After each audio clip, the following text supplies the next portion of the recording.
Srečen Božič želim vsem pravoslavnim vernikom. Pravoslavni kristjani namreč Božič praznujejo pozneje kot katoliški. Tu pa zato, ker je pravoslavna cerkev še vedno upošteva časovno štetje po koledarju Gaja Julija Cezarja ali julijanskem koledarju. V 16. stoletju namreč ni sprejela novega načina, ki ga je uvedel papež Gregor XIII. Pravoslavni verniki zato Božič praznujejo 13 dni pozneje kot katoliški in tudi novo leto bodo slavili šele čez teden dni. Sinočni predbožični večer smo preživeli z Đorđem in Jovanom.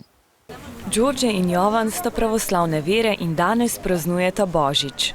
Iz doma smo prišli v cerkev in tukaj smo prižgali sveče za žive in mrtve.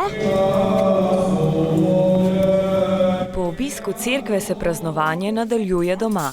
Najprej pripravljajo obilno večerjo. Pomembno mesto na mizi ima kruh česnica, ki je pripravljen brez jajc in mleka in v katerega mama skrivaj vmesi kovanec. Jovan zelo rad izdeluje okraske za česnico. Ti imajo različen pomen.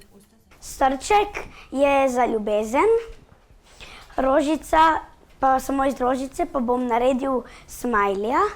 Potem pa bomo še naredili jabolke in bodo za zdravje.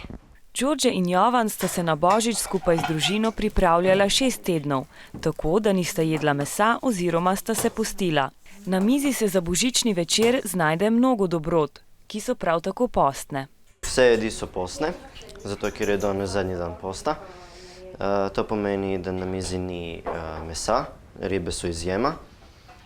In pa vse jedi ne smejo biti pripravljene iz mleka in jajc. Pred začetkom večerje obredno sežgejo še badnjak, ki so ga prinesli iz cerkve.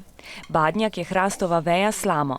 Tako pravoslavni verniki ponazorijo hlev. Verjamejo, da se je v njem rodil Jezus. Zdaj oče je ravnokar prežgal badnjak, zdaj bo pa okadil mizo in to predstavlja Sveti Duh. Božični kruh ali česnico tradicionalno zavrtijo nad pogrnjeno mizo in si jo razdelijo. Najbolj vesel je tisti, ki dobi kovanec, saj to pomeni, da bo imel vse leto veliko denarja.